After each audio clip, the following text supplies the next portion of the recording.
The Rhoynish Wars were a series of battles fought between the Rhoynar, an ancient people of Essos, and the Valyrian Freehold. As the Valyrians kept expanding west, the great city-states along the river Rhoyne were threatened. And soon conflicts arose and several wars were fought. For a time, the proud rulers of these city-states fought off the Valyrians independently.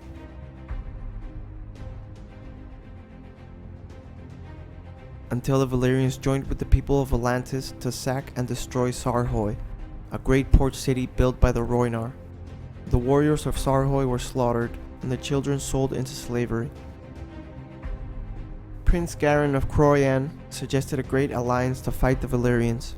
Only Prince Nymeria of Nysar spoke against him, warning that it was a war they could not win, but the other princes shouted her down and joined Garin. When the warriors of her own Nysar were eager to fight, Nymeria had no choice but to join the alliance. The largest army Essos had ever seen was assembled. Prince Garin led an army of 250,000 men. They marched south and conquered 3 walled towns of Atlantis.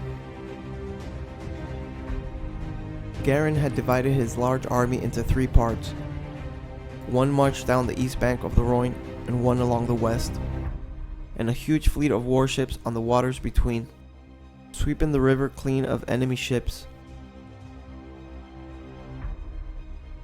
In Volontheris, Garin faced 100,000 men, 100 war elephants, and 3 dragon lords.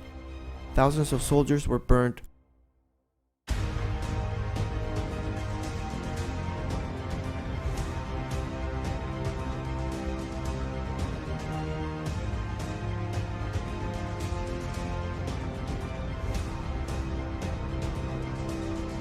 But the Rhoynar army had water wizards that raised enormous water spouts.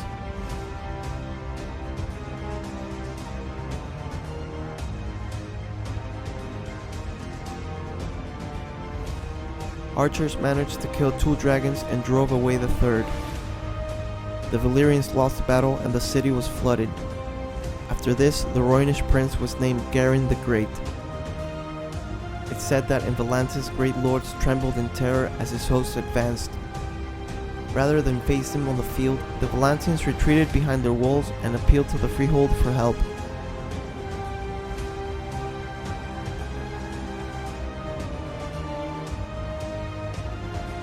This time, 300 dragons came.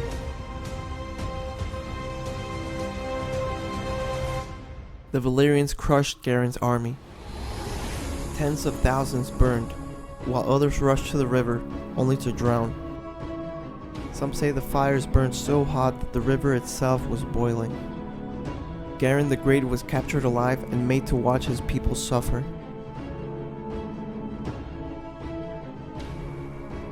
Afterwards, the combined forces of the Valyrians and the Valantians moved north along the river, sacking Sar Mel savagely before advancing on Rhoynar.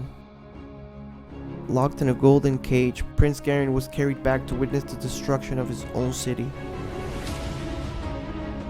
Legends say that the prince called down a curse upon the conquerors, begging Mother Rhoyne to avenge her children.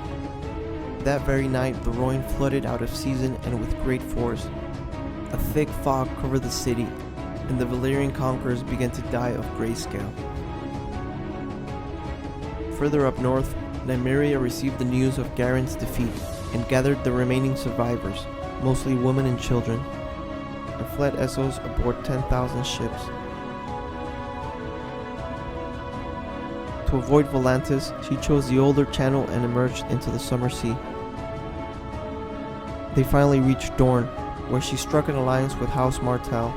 Ever since that time, the Rhoynar integrated themselves into Dornish society, and despite their successful resistance during Aegon's conquest, the official title of any ruler of Westeros remains King of the Andals, the Rhoynar, and the First Men.